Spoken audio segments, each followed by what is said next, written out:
again, I said I don't know. But the key of the matter is that God does not always operate in the one. Yeah. So we can't always expect him to operate in the one. Because first of all, when Jesus asked the man, "Do you see?"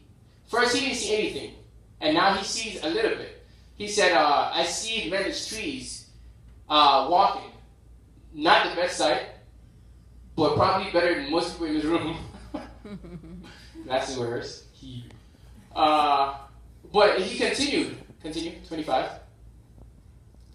After that, he put his hand again upon his eyes and made him look up. And he was restored and saw every man clearly. Jesus himself did it twice. All right? Jesus himself did it twice. There's no reason why we have to quit after our prayers aren't answered the first time. When we're praying for somebody, when we're praying for a miracle to happen, we have to be consistent. We have to always believe. That's first and foremost. We have to believe. Amen. All right? If we don't believe, then we are really wasting our time. Unless God has that favor upon you and just heals the person just because he wants to. All right? Number 4, which speaking of, is divine selection. Divine selection. All right, John 5, verse 2 to 9. Now, this is going to answer a lot of the questions that we have asked. I have to pray over, why haven't I received my blessing? Why haven't I received my healing? Now there is at Jerusalem by the sheep market a pool, which is called in the Hebrew tongue Bethesda, having 5 porches. It's the same one. And these they lay multitude of impotent folk, of blind folks, halt, withered, waiting for the movement of the water. And we've read this already, but I wanted to read especially this part. Now, if you notice, there's other people who are sick there. We have impotent folk, we have blind folk, we have halt folk, we have withered folk, waiting for the water to move. So why is it that Jesus came and picked out that man? And why is it that he only healed that man? What about the rest of them? What about the rest of them? What'd you say? It's like belief. We have belief. Belief could be one of them. But the thing is that when Jesus went to the man, it is then that he was able to activate his belief. Because they all believe that if the water will heal them. But why is it that Jesus only picked that one man?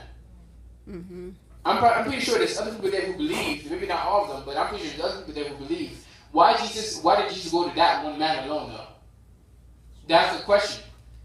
And that's what we call divine selection. Like, there's a lot of times when a convention is happening, and there's certain people who are healed. There's a whole row of people in wheelchairs, but probably like 2 or 3 of them are healed. Why not all of them? Divine selection. Divine selection. It is not our will to heal everybody, or it's not necessarily our job to heal everybody, nor is it our duty to heal everybody. All right, it's not that not everyone deserves to be healed, but not everyone is going to be healed because they're not selected to be healed. All right, there's like this man here. It can also be said that Jesus healed him of his own accord, not necessarily because of belief, because he went to him. He didn't even know who Jesus was. It can also be said that just because Jesus wanted to heal him, he healed him. There's so many other cases where Jesus just healed somebody just because he wanted to. Like, there's other cases where other people have been healed because of other people's faith. There are cases where other people are being healed just because God had that sovereignty upon them. It's not always a case of believing or not having enough faith. So if you're not healed, it's not necessarily because you don't have enough faith. It's just probably because it's not that time for you to be healed. Like this guy here, why did God wait 38 years to heal him? 38 years! God, that's a long time. I can't stress that enough. 38 years. Because if God was going to heal him of his own divine, why did he wait that long? One, because he wanted his purpose to be fulfilled. Yes, he wanted him to be glorified. He wanted Christ to be glorified. He was placed there so Jesus can come and heal him, and then he would tell other people and the news would spread. That's what happened. And that's usually what God does. He does things for purposes. Now, not to say that you can't use your faith to get your healing. Because let's turn to Mark 11, verse 23, 24.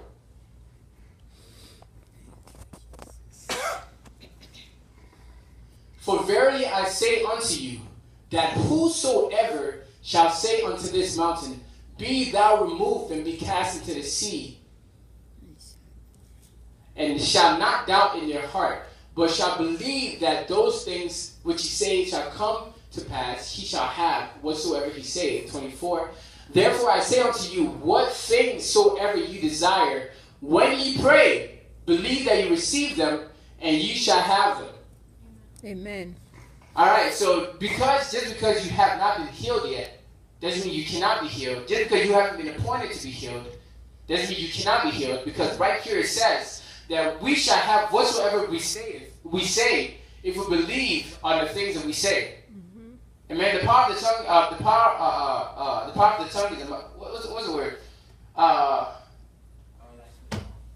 my God, this is mine. Life and death is in the power of the tongue. There you go. You guys did not help me at all. Life and death is in the power of the tongue. Our tongue is very powerful. You can claim any healing you want. You can claim anything for that matter if you so choose to desire. Because let's go back to 23. It says, if that whatsoever shall say unto this mountain, be thou removed and cast in the sea, and not doubt in his heart. All right, so there's a misconception here. Not doubt in his heart. Not doubt. But the pastor always says there's like what's it? Something doubt. Anybody remember? Legitimate doubt. There you go. Legitimate doubt. Pastor says legitimate doubt, which means you doubt your brain, but your heart. There's some kind of doubt or some kind of fight, as you say, in your brain. But your heart, you have to believe. Honestly, if you believe in your heart, it will transfer everywhere else. That's right. So this is saying here, if we believe and not doubt in our heart, because 24 and 23 go hand in hand. If we believe and not doubt in our heart, we can have whatever we want. We can say to a mountain to move into the sea, and it will happen. Now, how does this happen? How can we possibly have that sort of faith to claim or proclaim unto a mountain to be moved into the sea and not doubt? One, honestly, seeing is believing. The more you see, that's where we have to expose ourselves. The more we see, the more we believe in God, the more we believe in the power of God, the more we believe in the supernatural. Amen. Because if you do not believe in the supernatural things usually will not happen to you. That's right. You have to be aware, one, of the supernatural. Mm-hmm. Two, you have to believe in the supernatural. Mm-hmm. Three, you have to believe that you can be able to access the supernatural. And four, you have to believe that you can perform the supernatural as well. Because there's 4 stages. Knowing that they're supernatural things doesn't mean that you can do supernatural things. Mm. And just the fact that you see them doesn't mean that you can do them. Just because you're around it doesn't mean you can do them. Once you believe in yourself and you act upon the belief, then we're going somewhere. Then we can move and progress. Because little drops of water make a mighty ocean. My mom used to say that all the time when we were kids. Little drops of water make a mighty ocean. She said about pennies. We used to have the coins laying around, and she's like, little drops of water make a mighty ocean. Means that every coin is important because you can 100 pennies, you have $1. You can actually buy something. Well, these days you can't buy anything. You can't buy a Snicker. It's ridiculous. You can go to Walmart. Walmart, you can buy something. Yeah, but the whole point of what I'm saying, is that start small. Start small. First, you believe for someone's head to be healed, and then you do that consistently. It's like, okay, all right, we're going somewhere. All right, so every time I do this, it's the person is healed. Oh, another thing I forgot to say is that the man of God has the authority to heal people. And let me explain that further. When Jesus walks up to people, especially the man who's lying down, Peter and John, when they went to, they were by the gate, the beautiful gate. Mm-hmm. The guy was sitting there asking for alms, just like the guy was just sitting there waiting to go into the pool. They walk up to him. They didn't ask for anything. They didn't ask for anything. It was their will, because I'm pretty sure they passed him time and time again. Jesus probably passed the guy time and time again. Peter and John, it was John? Well, it doesn't matter. Yeah. Peter passed him time and time again because he was in the way of the temple. So why that day he decided to heal him? So Peter walks up to him and says, the guy asks for alms, and he says, silver and gold have I none, but such as I have I give unto thee. In the name of Jesus Christ, which you did not ask for, rise up and walk. It was by the will of Peter to have the guy healed, because for some reason he felt compassion for him. Usually when a person, especially a man of God, feels compassion for somebody and they pray for the person, or they tell something for the person to do, it happens because their will is in it. Just like a person who, like the pastor says all the time, this person is like a backstabber or a backbiter, and then they say, first let's go into the human terms. All right, so some guy, one of your workers, they say we all own businesses, multi-million dollars, and one of your workers, you know that worker is talking behind your back. He hates your guts. So he comes to you, and you say, and he asks you for something. Most likely you're going to say no. But even if you say yes, you're more than likely to change your mind once. Like let's say he asks for a leave of absence or something like that, and he's going to go on a trip with his family to Georgia or something. Who wants to go to Georgia? No one wants to go to Georgia. To Bahamas. And then boss says yes. And then he's reminded of the evil things that he does. The boss is going to find some way to make sure he suffers for that. The same way the Spirit of God is. I'm not saying God is eventual in the sense that he's going to make you suffer, but in the opposite light, he's going to make sure the person who does him well will receive the good of the land. Yeah. Amen?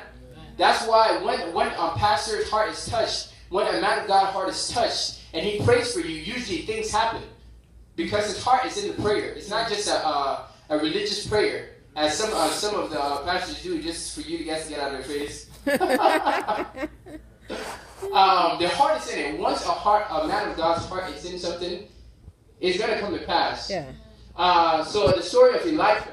So Elisha was walking by a certain woman's house, rich woman, very rich house every day, and the woman noticed that this man must be a man of God. He just seemed like a man of God. So she told the husband, let's build him like a cottage or a room in our house so he can come and stay whenever he passes by, and we can give him food, and all that stuff. Man, that is some woman. A man would not do that. Notice that she has a husband.